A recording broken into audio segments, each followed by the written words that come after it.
मनमानी नहीं चलेगी, मेरा अधिकार वापस करो। हिंदू कहते हैं मुसलमान बुरा, हिंदू कहते हैं मुसलमान बुरा है और मुसलमान कहता है हिंदू बुरा। मगर मैं क्या कहता हूं, न हिंदू बुरा है न मुसलमान बुरा है। अगर इंसान में बुराई आ जाए तो हर इंसान बुरा। नमस्कार, आप देख रहे हैं सन सिटी न्यूज। उप मुखिया वार्ड सदस्य संघ अररिया द्वारा एक दिवसीय एकजुटता सम्मेलन सह अधिकार रैली का आयोजन मंगलवार 11 नवंबर को अररिया सुभाष स्टेडियम में किया गया।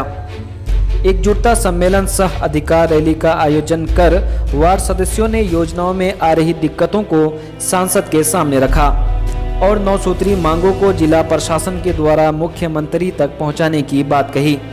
9 सूत्री मांगों में से 7 निश्चय योजना में वार्ड क्रियान्वयन प्रबंधन समिति के माध्यम से ऑनलाइन चेक काटने का अधिकार, मनरेगा योजना चयन एवं प्रशासनिक स्वीकृति का अधिकार, प्रधानमंत्री आवास योजना में लाभुकों के चयन एवं प्रशासनिक स्वीकृति का संपूर्ण अधिकार, प्रखंड मुख्यालय में वार्ड सदस्यों के लिए प्रतीक्षालय भवन की व्यवस्था कराने, मानदेय को बढ़ाकर 5,000 प्रति माह नियमित रूप से भुगतान करने जैसी कई मांगे हैं।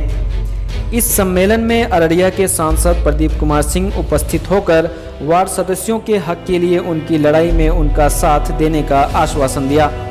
सभा के समापन के बाद वार्ड सदस्यों ने सुभाष स्टेडियम से समाहरणालय तक मार्च किया और 9 सूत्री मांगों को जिला प्रशासन को सौंपा। क्या मांगे हैं सरकार से आप लोगों? हम लोगों की मुख्य मांगे हैं कि सबसे पहले जो 7 निश्चय का जो हम लोगों को दिया गया था वार्ड क्रियान्वयन प्रबंधन समिति को, वो वार्ड सदस्य को नहीं दिया गया था। ये कोई भ्रम में न रहे, ये वार्ड क्रियान्वयन एवं प्रबंधन समिति के माध्यम से काम हो रही थी। उस काम को हम लोगों ने बखूबी से निभाया और धरातल पर भी उतारा।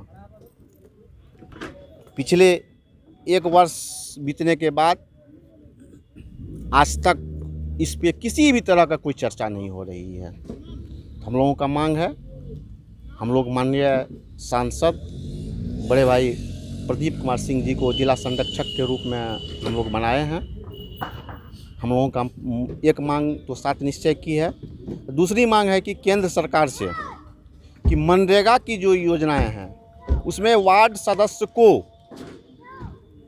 अपने काम के लिए, वो यदि अपने वार्ड में काम करना चाहते हैं तो उनको किसी का दरबारी नहीं करना पड़े, स्वयं अपनी हस्ताक्षर से वो काम करें।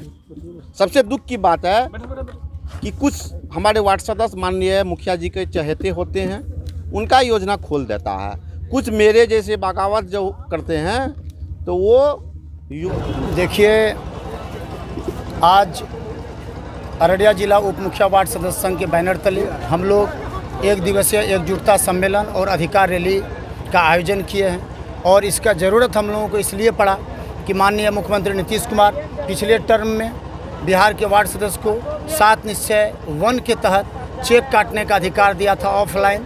और हम लोग मतलब जो वार्ड का जो काम था, गली नाली का निर्माण, हम लोग उसके माध्यम से बड़े ही पारदर्शिता के साथ हमने काम किया। पिछले टर्म दावे के साथ मैं कहना चाहूँगा कि पिछले टर्म में हम लोग 90 से 95% जो योजना सरकार के द्वारा, मुख्यमंत्री के द्वारा दिया गया था, हम लोग उसको धरातल पर उतारे हैं। और बावजूद माननीय मुख्यमंत्री इस टर्म में हम लोगों का अधिकार को छीन लिया है। जो हमारा अधिकार था वो मुखिया को दे दिया है और अररिया जिला ही नहीं, पूरा बिहार का मुखिया सरकारी पैसा का बंदर बांट कर रहा, माने अपने मनमाने ढंग से उसका उपयोग करते हैं और जिस वार्ड से उसको वोट मिला है उस वार्ड में खर्च करते हैं। मेरा आपके चैनल के माध्यम से माननीय मुख्यमंत्री से एक निवेदन है कि वो चुनाव जिस तरह मुखिया का होता है, सांसद का होता है, उसी तरह वार्ड सदस्य का भी चुनाव हुआ है। वार्ड सदस्य का जो अधिकार पूर्व में दिया गया था उसे अधिकार दिया जाए। मनरेगा हो या आवास का योजना हो, सब में वार्ड सदस्य को प्रशासनिक स्वीकृति देने का अधिकार हो। जो मानदेय है, चूँकि वार्ड सदस्य काफ़ी गरीब से आता है, गरीब फैमिली से आता है, हम आपके माध्यम से माननीय मुख्यमंत्री से मांग करेंगे कि कम से कम वार्ड सदस्य का भत्ता को 5,000 रुपया महीना आप कर दीजिए और उसको नियमित करवा दीजिए, तो गरीब गुरबा का भलाई होगा, आपका राज्य का विकास होगा। नहीं तो अगर मेरे अधिकार के साथ मुख्यमंत्री खिलवाड़ आप करेंगे, अररिया नहीं पूरा बिहार का वार्ड सदस्य एक साथ आपको त्यागपत्र सौंपेगा और आपका कुर्सी से आपको उतारने का काम करेगा। किस तरह का कार्यक्रम था सर? ये जितने आज जिला के वार्ड सदस्य हैं लगभग 2800 कुछ लोग हैं। इन लोगों को पहले माननीय मुख्यमंत्री जी ने अधिकार दिया था वार्ड में काम करने के लिए और चेक काटने तक का अधिकार था, और विगत एक साल पूर्व इन लोगों का अधिकार छीन लिया है।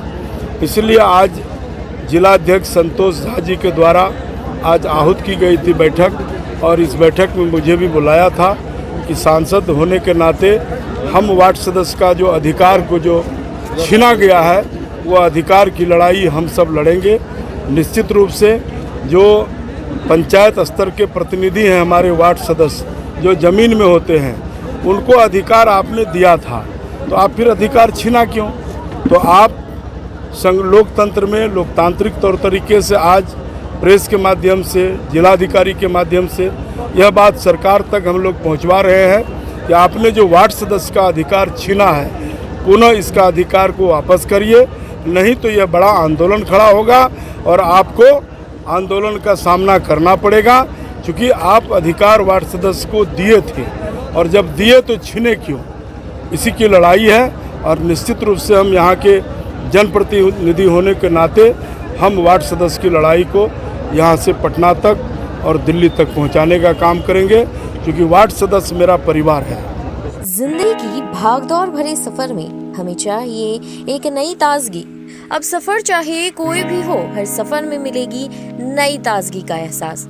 तो बस एक प्याली चाय और अपने हर सुबह और शाम को बनाए खास बंगाल गोल्ड टी। चाय एक अनोखा मिश्रण, कड़कपन और भरपूर ताजगी का एहसास। Bengal gold T.